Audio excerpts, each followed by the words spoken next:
Good afternoon, everyone. You're welcome to my channel. And that's talking about Igcse channel. This afternoon, we'll be looking at a very important topic, and that's talking about tips for descriptive writing. Igcse is the first language. And I'm sure you enjoyed my last video on how writers achieve effect. And I want to believe that by now you should have been able to reflect those things in your practice exercises. So we go straight to today's proceedings, and we'll be looking at tips for descriptive writing. And let me start by saying that this is one of the aspects that is being tested in Igcse. And you need to, acquire the necessary proficiency for you to be able to perform excellently well in this aspect of English.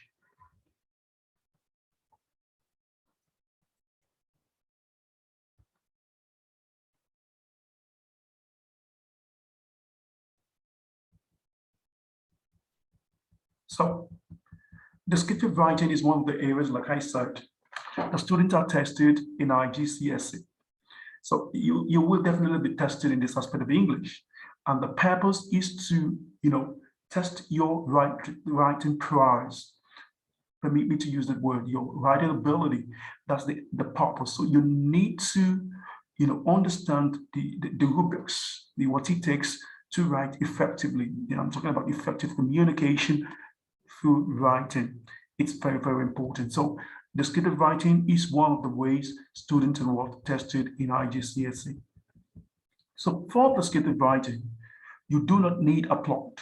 Please note that you do not need a plot. You do not need a conflict. You do not need characters or any of the other things you need for narrative writing. Since this is not a story, it's a description. So you do not need a plot. Neither do you need a conflict.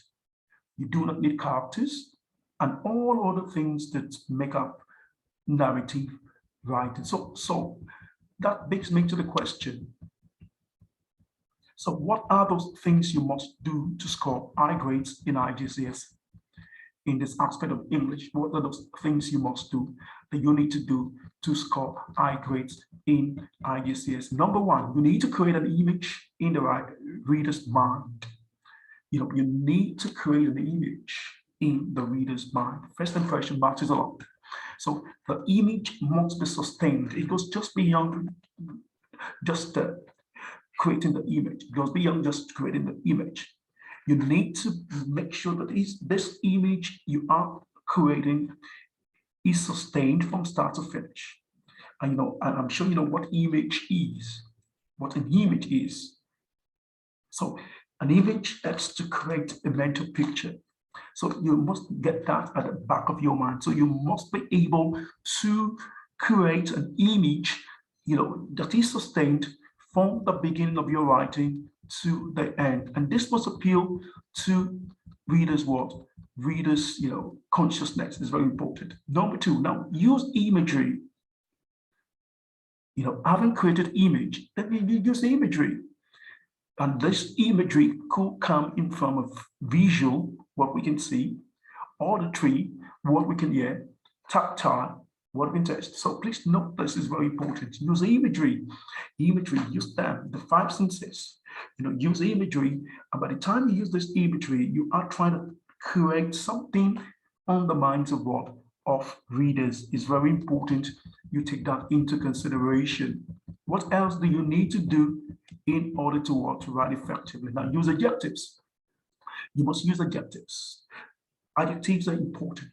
Suitable adjectives, appropriate adjectives are very necessary for you to score high grades in this aspect of English. Now, instead of saying there is a house, say there is a two-story sky blue house.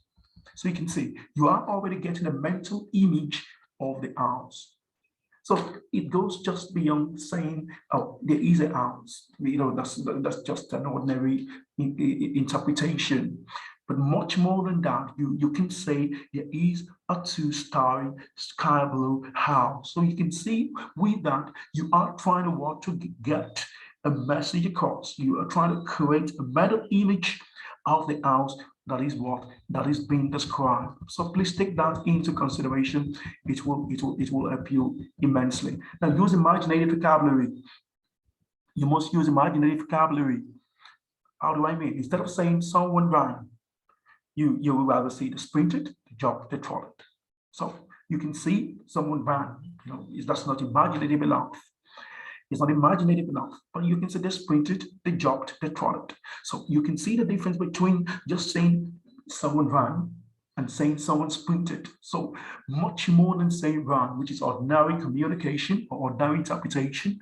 So you can say they sprinted, jogged, they trotted, and so on and so forth. So let your vocabulary be what's imaginative as possible. Now, do not use vague expressions or cliches. Please avoid overuse expression in your write-up. It's very important. These are not necessary because they will affect your writing negatively.